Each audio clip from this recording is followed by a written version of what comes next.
think we're at the dawn of a new era, and I think it's going to be very exciting to push the envelope and provide a reason for people to be excited and inspired to be human.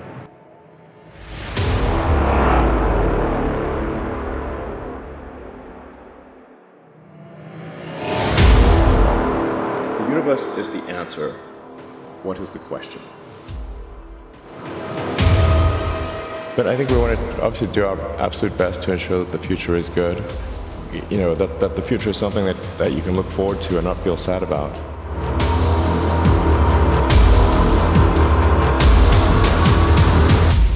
I don't ever give up.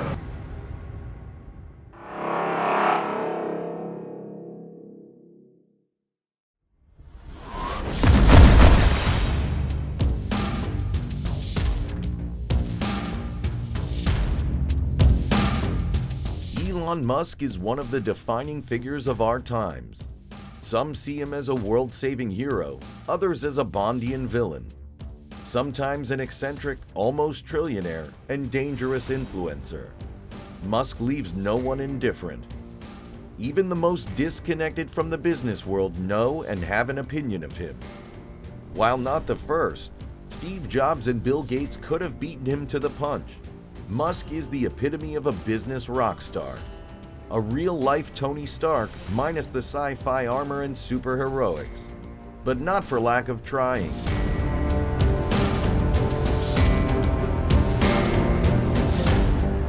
Musk is known best for his Tesla and SpaceX brands and the controversial purchase of one of the public squares of the internet, Twitter. But what is it about him that provokes such heated reactions?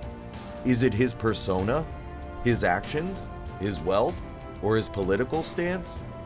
Find out as we dive into the character that is Elon Musk.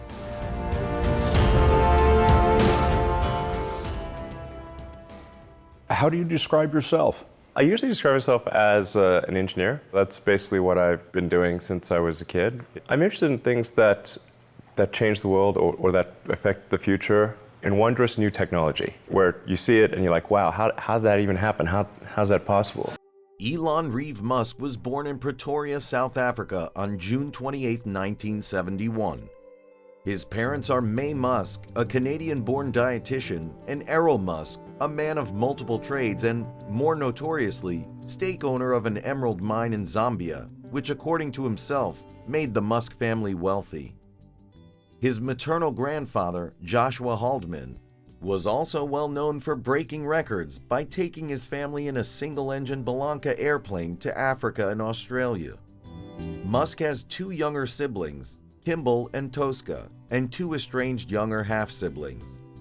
Musk has Asperger's syndrome, which puts him on the autism spectrum.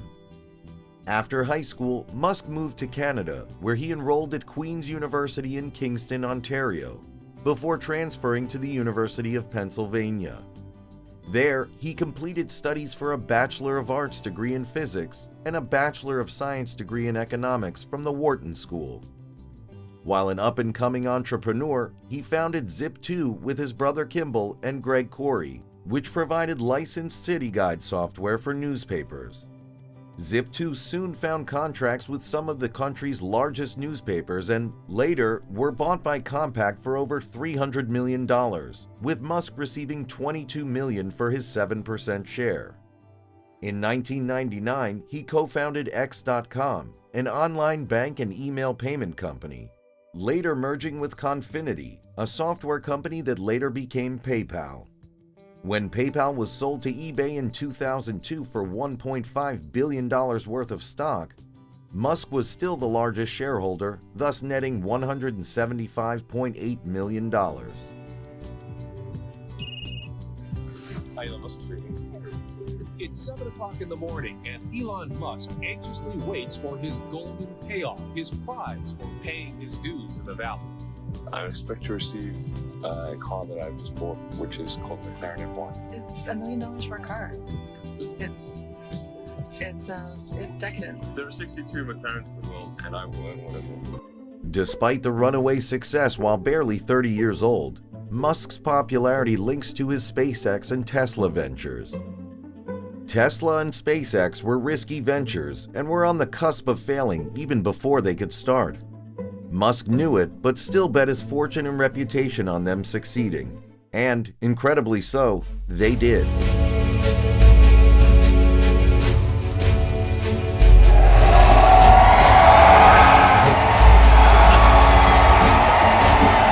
Thus, the legend of Elon Musk was truly born. Ladies and gentlemen, Mr. Elon Musk!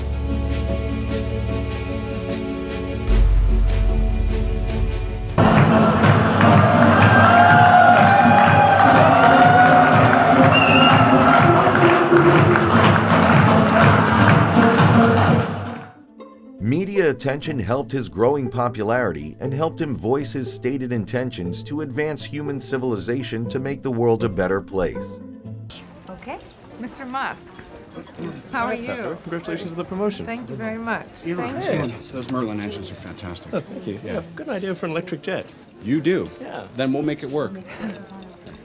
It's no wonder that he has gained notoriety for being a real-life Tony Stark, the fictional billionaire also known as the superhero Iron Man, who decides to use his vast wealth and intellect to save the world.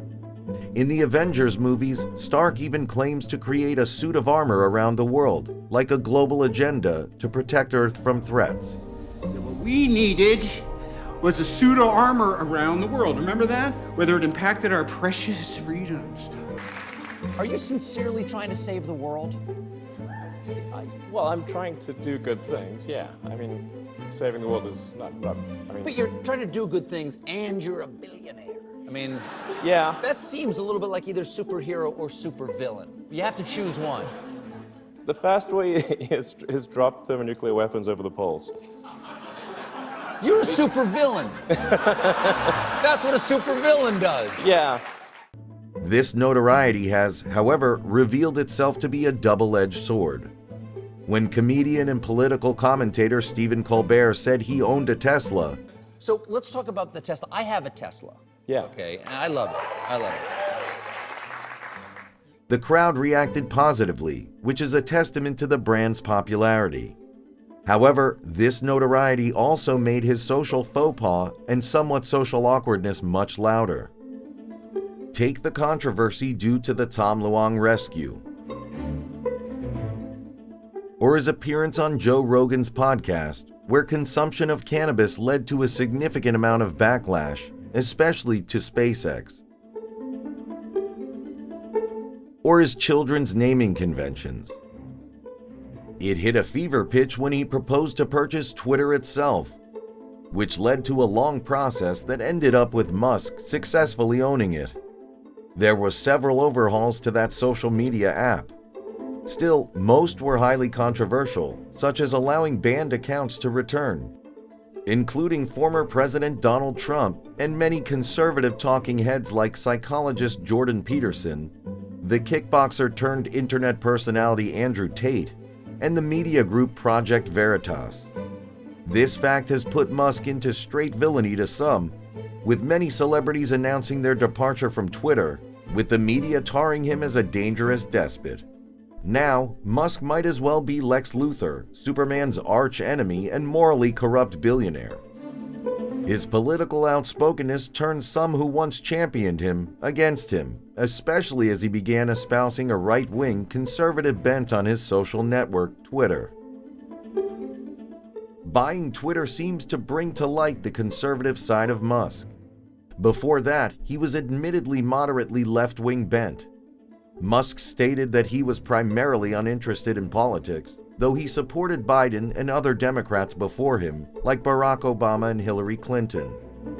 After owning Twitter, though, he became outright conservative, anti-globalist, and anti-woke. Either Musk is playing the attention economy card to his advantage, or we're witnessing the birth of Twitter becoming a mainstream conservative platform before our eyes. Musk's dedication, business acumen, and controversies could also sprout from his Asperger's. Social cues were not intuitive. I would just tend to take things very literally as just like the words as spoken were exactly what they meant. But then that turned out to be wrong.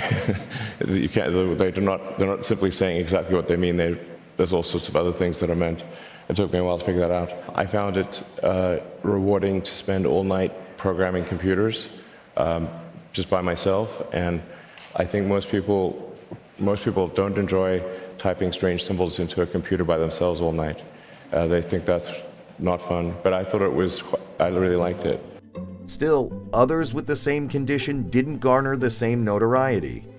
It also cast certain moments from his past in a different light, such as being removed from being Zip2's CEO or firing from PayPal. Even his family's fortune has been under scrutiny due to his father Errol's stake ownership of an emerald mine, which may or may not have had slave labor. All of this made him unfairly a target, such as the recent mass firing at Twitter, which garnered severe criticism, along with some of the changes he made to the platform since the buyout. In the meantime, we continue with the news this Friday night and to thousands of jobs lost. Elon Musk, who now owns and, of course, runs Twitter, and now thousands of workers learning they have lost their jobs after being told to check their email. Reports tonight roughly half the company's 7,500 employees now out of work. While all this might seem alarming, the truth is that many tech companies also had layoffs that surpassed those on Twitter by a considerate amount but did not gather as much criticism. And while his Hyperloop and Neuralink projects have been struggling and have faced a great deal of skepticism, it's not that different from the growing pains Tesla and SpaceX suffered once before. So, is Elon Musk a hero or a villain? Opinions are more divided than ever due to the current political climate and Musk's fueling that particular fire. However, the truth remains that Tesla and SpaceX are power brands and potential tools to serve Musk's purposes. There's no denying his accomplishments, and many admirers in high places swear on his effectiveness. Speaking of electric vehicles, what do you think about Tesla? Is that company going to become a major player? Well, it's already created more significance than anybody would have predicted. And its founder is bold and brilliant and swings for the fences. And of course, people like that get some remarkable results, and sometimes they get some quick failure. And I haven't the faintest idea how Elon Musk is going to turn out, but I think he's got a considerable chance of success and a considerable chance of failure. He seems to like it that way. Musk's status, business acumen, fortune, and outside-the-box thinking may make him the perfect candidate as the world's ultimate hero or villain. He remains one of the wealthiest people in the world according to the Bloomberg Billionaires Index and Forbes' real-time billionaires list. If humanity eventually replaces all fossil fuel for electric transportation and becomes a spacefaring civilization, Musk played a considerable part in making that come true, and how much of a net positive that is. For now, we have the superstar, the philanthropist, the visionary, the instigator, and the madman.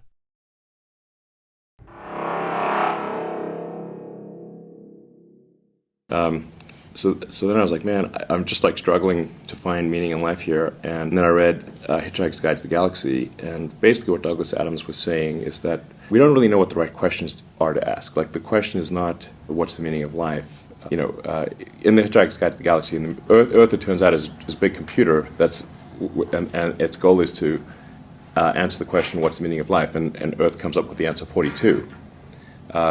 This is where the 42 number comes from. Mm-hmm. And 420 is just 10 times 42. One order of magnitude. Yeah. In that book, which is really sort of a book about, it's an existential philosophy book disguised as humor, they come to the conclusion that no, the real problem is trying to formulate the question. And to really have the right question, you need a much bigger computer than Earth. And so maybe like one way of characterizing this would be to say the universe is the answer. What is the question? What are the questions? The more we can expand the scope and scale of consciousness, the better we can understand what questions to ask about the answer that is the universe. The more we can expand consciousness, become a multi-planet species, ultimately a multicellular species, we have a chance of figuring out what the hell's going on.